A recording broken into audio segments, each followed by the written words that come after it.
Hello again, Captain. Perfect weather conditions for our first ride in the area. Are you okay? You seem a little anxious to me. Do you want me to go through our task again? Hello, sir. No, I'm just fine and ready. You surely don't seem ready to me. Let me repeat our task as you go through the startup procedures. Come on, start up the engines. Don't take off before I contact Argo. Our mission is business as usual. We will tune our ADF to 430 MHz, take off from Argo and head to Batumi Air Base. The Hellenic Charlie 130 had just arrived, and the Greek Minister of Defense, along with the reporters, are waiting to pick them up. Once we reach Batumi airspace, I will contact the tower and ask for clearance. We'll have to land next to the Charlie. Once we have them on board, we will fly over the Batumi port and then head back to Argo. I will give you further instructions during the flight. We got to behave as professionals to keep the minister and the reporters happy. Once we have accomplished our primary mission, we'll take off and head to the search area in order to contact an ASW task. Are you over with the startup, Captain? Let me contact Argo. We must get airborne fast. Copy, sir. Let's do it.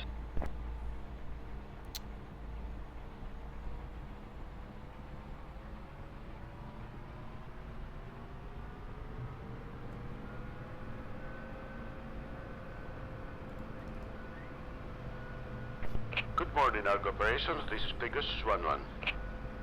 Good morning, Pegasus 1-1. Go ahead. Argo Operations, Pegasus 1-1 is ready for departure. Requesting takeoff clearance. Pegasus 1-1, wind speed at 10 knots at 040. You are cleared for takeoff. After takeoff, fly heading 120 for 45 nautical miles. Roger, Argo Operations, Pegasus 1-1 out. You heard the captain. We're cleared for takeoff. Let's go.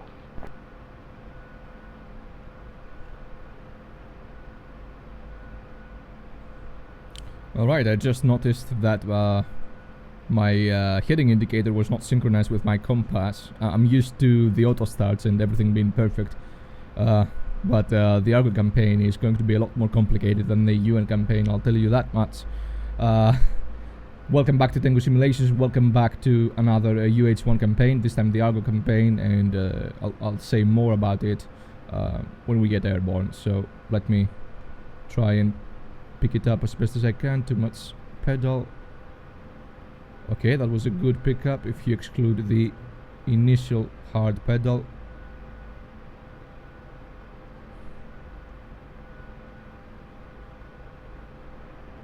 Flight plan for today is 300 feet, so I'm gonna try to stick to that, but it might be impossible, we'll see.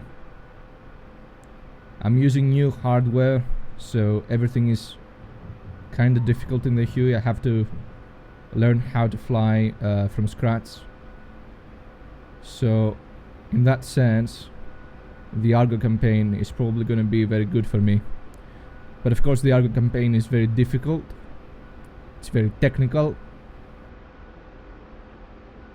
it's not for beginners. That's why if you just bought the Huey and you want to play a campaign, I recommend you play the UN campaign first, and if you complete the UN campaign, you're ready for Argo or Worlds Apart. We started off in a bit of a weird way. Let me properly welcome you back to the channel. Welcome back to Tengu Simulations. As you can see, I'm starting a new UH-1 campaign in DCS. It's Argo. It's a paid campaign, very old. I think it released back in 2017, and we are simulating the Hellenic Navy, as you saw. That's the NATO fleet ahead of us. I wonder how's life on board a carrier. Take us closer, Captain. I want to take a good look. Yeah, we can do that. So obviously the campaign is taking place in the Caucasus, in the Georgia region. Why are we here? Well, apparently the good old Caucasus stuff. So we've got insurgents, we've got state-sponsored terrorism, good stuff like that. So NATO, so that includes Turkey, Greece, America. I don't know about any other nations participating in this campaign, but NATO in general has decided to basically send a task force over there to safeguard the interests of I don't know what you call it, Western civilization, something like that. Safeguard the Bosporus and the safe passage of trade ships, something like what happens to the Red Sea right now, I think, with the Houthis. The Houthis are stirring trouble in the Red Sea. NATO sends a task force to sort of keep the peace. I know that Greece participated with a frigate in the whole Red Sea peacekeeping operation, so actually this is kinda relevant. I said already that the Argo campaign is very difficult. What makes it very difficult? What makes it so difficult? For one, nobody is going to hold your hands. You need to know how to properly set up your Huey. As you saw in the beginning, my heading indicator was not synchronized with my magnetic compass. This can throw you off. This can ruin your day if you don't catch a glimpse of it. And also right now, another mistake I made, because again I'm used to flying a setup Huey, is I turned on my radar altimeter, but I did not configure it, so it shows nothing. So this is something that I'll do when we land on Batumi. Besides actually knowing how to operate and set up your Huey, another thing that makes the Argo campaign very difficult is you've got long missions. In fact, I don't suppose it's advised to fly more than one mission per day, because it can be really exhausting. Long haul missions, and you also have very demanding mission profiles, from CAS to sling load cargo operations to search and rescue under severe weather conditions. You know, there's a lot of stuff happening in the campaign. Absolutely. And of course, add to all that the fact that I'm using a joystick I'm not familiar with. I'm using my modified Microsoft Sidewinder force feedback joystick with an extended grip. So the extended grip gives me a lot more throw on my cyclic. And in many ways this is good, because I can make micro adjustments with my fingers and have the helicopter fly precisely how I want to. So right now, for example, if you pay attention to my VSI and my vertical and my altimeter, you can see that for the most part I'm flying very nicely, and then when I'm not, when I'm doing something weird, I can just use finger pressures to correct the thing. Also a little bit of a power setting change just to stabilize everything. The Huey really likes to fly, to cruise rather, below 100 knots. If you push it beyond 100 knots, it's a bit unstable. So yeah, that's another thing that's quite difficult for me. The fact that I'm using controls I'm not familiar with. As for the campaign in general, as I said, we're mostly doing, I want to say coin ops, counterinsurgency, but it's a little bit more complicated than that, I'd say. And for today's mission, our objective is to just fly towards the Batumi airport. We're going to pick up some ministers and reporters and stuff like that. We're going to give them a guided tour of the Batumi harbor. We're going to take some pictures, and then we are to fly them back to our frigate Argo, which is our base of operations. And then, before the day is finished, we also have to conduct an ASW exercise, so anti-submarine warfare with the Huey, which I don't know if it's realistic or not. I don't know if Huey's ever conducted anti-submarine warfare. I don't know if they were ever equipped with a dipping sonar, but we're gonna do it in this mission. We're getting close to Batumi Airport, Captain. Prepare for landing. I will contact the tower. Batumi Tower, Pegasus 1-1 requesting landing clearance. Hello, Pegasus 1-1. We have you on our radar. You are cleared to land.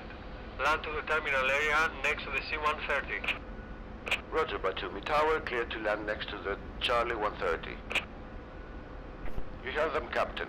Land the helicopter next to the Charlie with attention. We definitely don't want to injure anyone. Okay, we need to start slowing down now. So I'm pulling back on my stick as I reduce collective. I'm gonna try to stick to around 80 knots for approach. Give it a little bit more collective. Yeah, let's stick to this approach speed. Our landing zone is on the terminal with the Apaches and the C-130.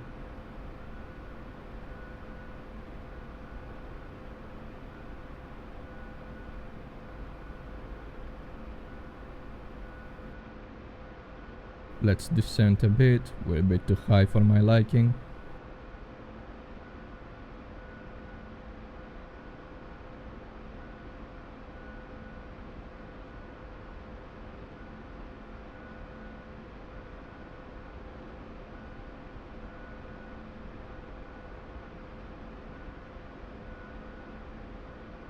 Oh, what's that? Are those UH-58s? Kiowas? I think they are, but I'm not sure. I think they are Kiowas.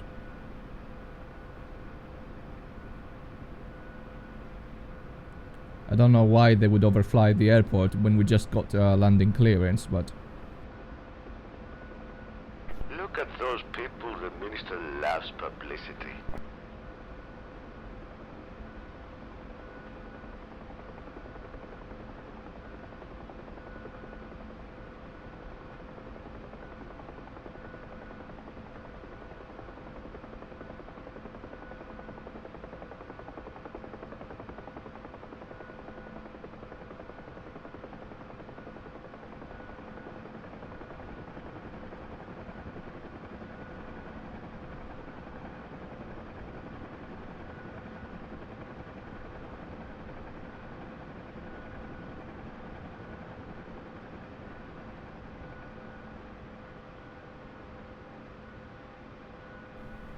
Alright, let's try to get closer. Fly above the parked aircraft. And then do a small vertical landing in the area.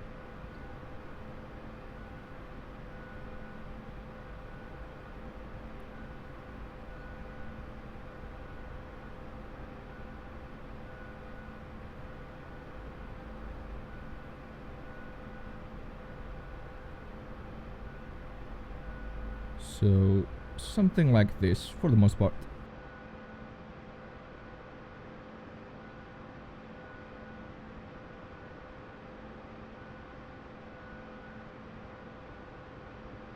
Come on, am I seriously using this much collective? Where we want touchdown? Come on.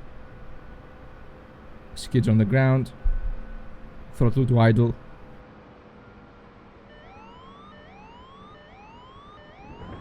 Nice, Captain. Let's wait for our passengers to get on board.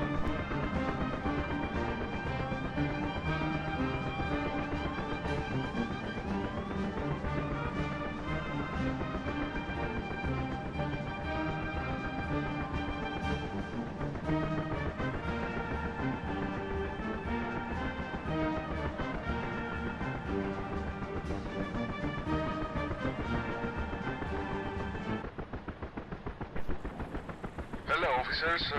You're late. I hope you can make it on schedule, okay? Yes, sir. We're happy to have you on board. Let's go, Captain. Let's take off and head north to Batumi Harbor. Roger, sir. Batumi Tower, Pegasus 1-1, requesting takeoff clearance. Pegasus 1-1, you are cleared for takeoff. After takeoff, fly heading north at 500 feet. Cleared for takeoff, 500 feet, Pegasus 1-1 out. Alright, let's go.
My approach towards the harbor is a bit crooked, but it's okay. I think the harbor is off to my right. I think I see the ships.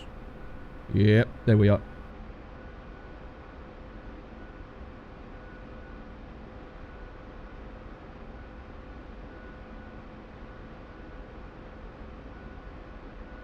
That's Batumi port. Orbit a few times with low bank turns. Yeah, roger that.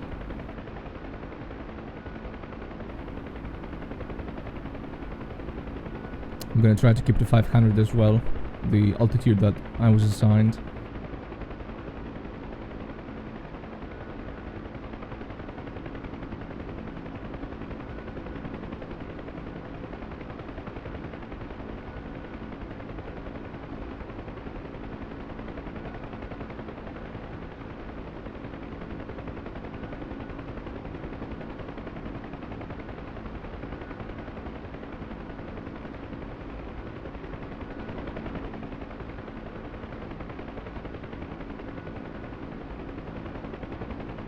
Alright, so let's start orbiting. Low bank turns. If you fly like a moron, the mission will fail you.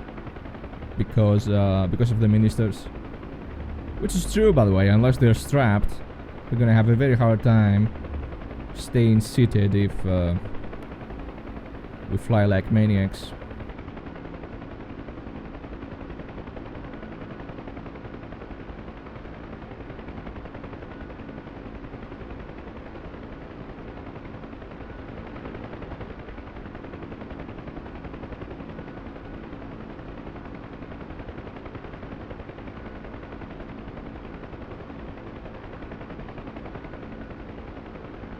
Why am I climbing so rapidly? Come on.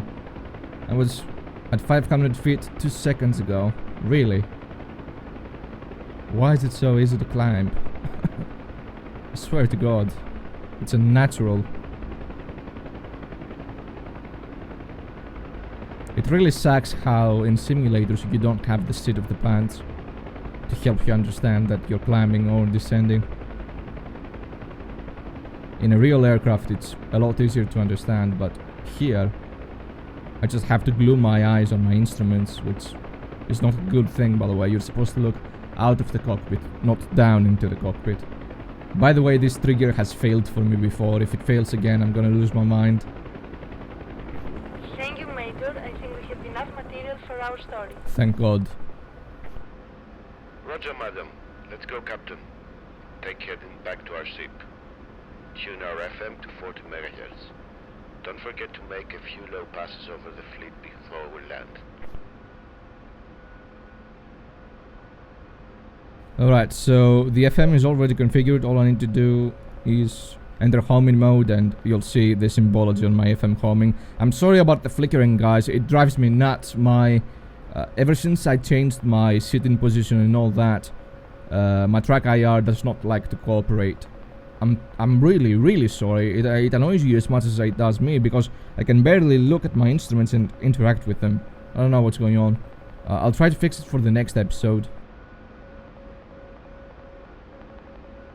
But to get back to track, essentially how the symbology works is you've got a vertical line and a horizontal line, which in turn indicate the vertical or horizontal I don't know the word in English right now. They indicate how far you are relative to the X and Y axis of the signal. So if you get your helicopter, the circle, exactly on top of the lines, you'll be on track to intercept the homing signal, essentially, and then all you have to do is just fly straight into it, which I'm not doing a good job of currently, but essentially we need to fly around bearing I'll say 28 280, around bearing 280 I think. And I think we can also see the fleet in the distance. The fleet is over there, so we're basically flying right towards them. I'm familiar with the area of operations anyways. I could just use a rough bearing If my FM wasn't working, I could just use a basic bearing navigation. It's not really that hard, but obviously the campaign wants you to use the FM homing, and it's a good idea to learn how to use it. Also, I'm sorry for the beeping. I should have reduced the volume already, but I'm gonna do it now if my track IR lets me. Of course, it would be a lot better if I could switch to my co-pilot if I was flying multi-crew and they could take the controls for a bit and not fly like a moron like I am. I've already cried about multi-crew in the UN campaign. Let me remind you that the UN campaign was supposed to be co-op with my friend, who decided to bail on me because he lost interest. And so I had to do every stupid thing by myself. Every time I had to, like, tune ADF or something, I had to give up control. I'm not paying attention. I had to give up control to the bare bones autopilot and leave him control of the aircraft for a bit, tune my ADF, and then get back on the controls, which is not ideal. So yeah, I can do it. I can do this in this campaign as well. I can give it to the autopilot, and I suppose it's better than completely ruining my flight. But yeah, ideally I would like to be multi-crew with someone over there. That's the ideal scenario. And again, we're not doing a perfect job at intercepting the homing signal, but you can well see the fleet over there, so it doesn't really matter. It matters if you want to be perfect. It matters if you want to take advantage of this situation to learn how to properly use FM homing. And I believe in some other missions we won't have good visibility, so FM homing is going to make or break our flight. So it's good to practice from now in good, clear conditions, and then be ready for the tough ones. There's the fleet ahead of us. Keep flying the helicopter while I'll handle the communication with the fleet. USS Carl Vincent, this is VIP flight Pegasus 1-1, requesting a few low passes over the fleet. Pegasus 1-1, you are cleared for low pass. Watch for any inbound traffic.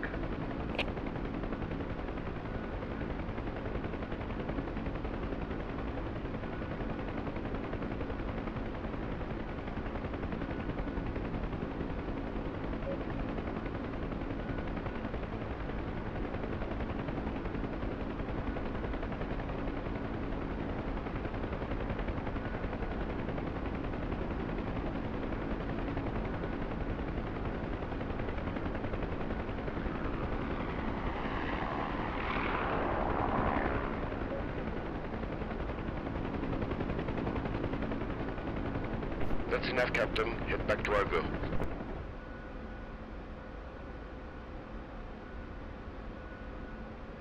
So it's time to land on Argo. Taking off from Argo is a lot easier than landing on Argo. So we'll see how that is going to go. Okay, we need to drop low and we need to reduce our speed very much. This is Pegasus 1-1 requesting landing clearance. Nice to see you again, Pegasus 1-1. You are clear to land.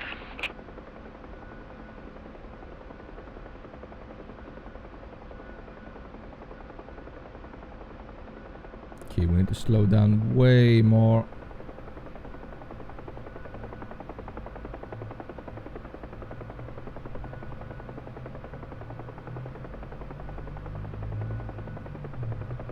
Okay, increase power to account for loss of ETL. And now let's move towards the frigate. I think it's a frigate, right? Those of you who are more experienced in the naval side than me, let me know if it is a frigate or not. I never did well with ship identifications outside of World War II. World War II was very simple. You had destroyers, you had cruisers, maybe battle cruisers, maybe, and then you had battleships, you know, the Yamato, the Arizona, the Bismarck, you know, it's very easy to identify them, but smaller categories like frigates and what's the other designation? Corvettes, you know, this stuff really confuses me. It really does. So we don't exactly have a headwind, it's more like crosswind off our left. I might be stupid, I might be making a mistake, but I think that's how it is.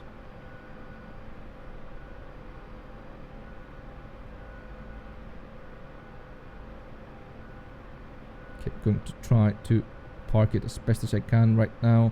I'm not doing a good job at stabilizing. It's a lot more difficult than it looks. Okay.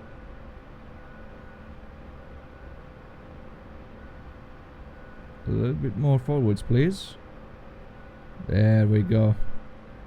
Let's try to park it around here. It's not perfect, but it will be good enough.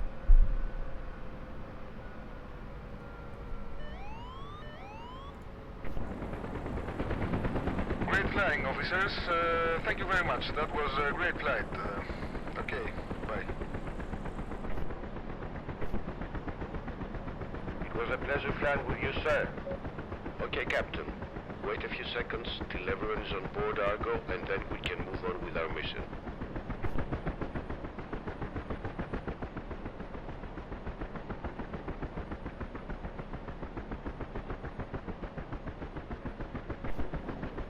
It seems we're good to go.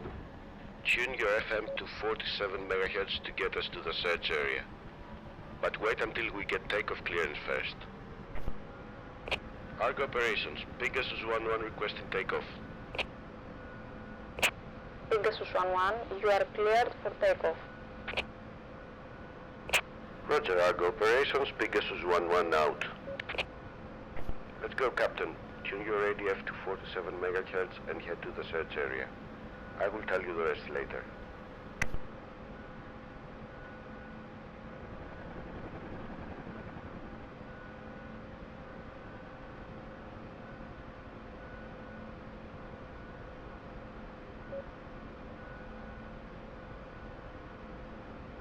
As you already know, Captain, we will conduct ASW.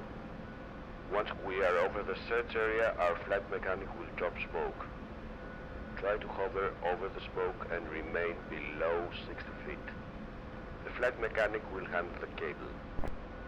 Roger, sir.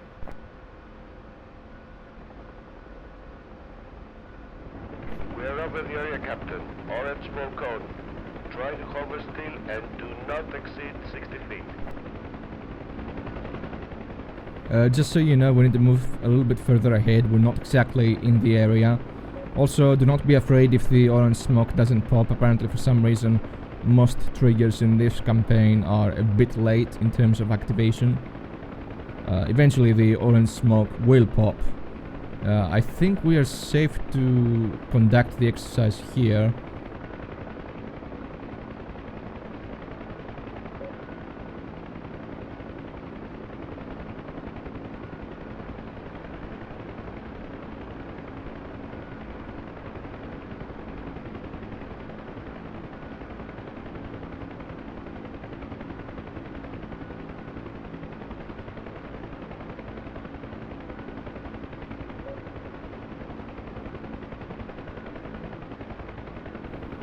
There's the orange smoke, and we just need to hover as stably as we can.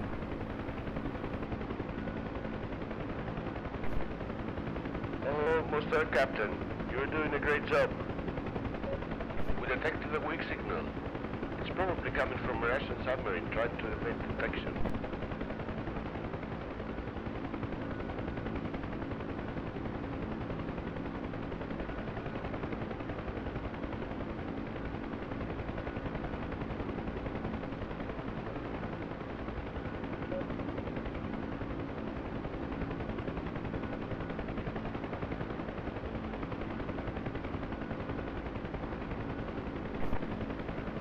I think we're good to return to our ship. Tune your FM to 40 megahertz. I will report our findings. Argo operations, Pegasus 1-1. It seems we caught a weak signal. Whatever it was, it seems that it was trying to avoid detection. Roger, Pegasus 1-1. We mark your position. You are clear to return. Roger, Argo. Returning to ship. Pegasus 1-1 out. Let's go, Captain. Tune your FM radio to 40 megahertz and take us back to the ship. I'm going to do that just in case. Was the Russian sub? Who knows, Captain? But I'm sure they didn't send us here for nothing. I was about to say that I tuned my FM to 40 just because it may be a condition for a trigger to progress and the mission to be logged as successful, but really there's no need, especially in VFR conditions such as these. We know that we, roughly speaking, traveled direct east to reach the exercise area, so if we pick the reciprocal heading, we know that we need to travel roughly direct west to make it back to Argo. So again, a good chance to practice your FM skills, your FM homing skills, and also do what the dialogues tell you to do, because maybe there's a trigger someplace that's hinging on you following instructions. But yeah, generally speaking, sometimes some of the stuff that you'll be asked to do is a bit pointless or a bit nonsensical. Like, I don't suppose you really need to use FM homing to find your way to the goddamn NATO fleet in such perfect VFR conditions. I'm having a really hard time believing that. Argo operations, this is Pegasus 1-1, requesting landing clearance. Welcome back, Pegasus 1-1. You are clear to land. Take us down quickly, Captain. I don't want to miss dinner.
Alright, my plan was to shut down the engine and talk to you guys through the mission, but I actually killed myself. I don't know why. The approach was awesome, absolutely awesome, but when I actually was above the helipad, ready to touch down, I was having huge issues with actually getting the helicopter to stay stable. I started drifting very aggressively towards the front side of the helipad, so I was kind of panicking because I thought I'm going to get a rotor strike. I tried to pull back, but for some godforsaken reason, that actually didn't happen. The helicopter actually kind of rolled and kind of rotated, and I was essentially facing towards bearing 30, I think. And then again, I tried to correct for that. I tried to correct the alignment of the helicopter and all that, but for some reason, which I don't understand, I start drifting backwards. I get a rotor strike and I fall down the ship. Normally, I would like to replay the mission and get the perfect ending and actually log it as completed, but let's face it, very long mission and not the most interesting, so yeah, I'm not going to replay this. In my book, I completed this mission. It's a bit of a shame, it really is a bit of a shame, but it is what it is. I'll see you on the next one, guys. The next one is going to be a lot more interesting and actually a lot more complicated. Obviously, we detected a submarine of some kind. Yeah, maybe we'll find it in the next mission. Yeah, I'll see you on the next one. Tengu signing out. Good flying.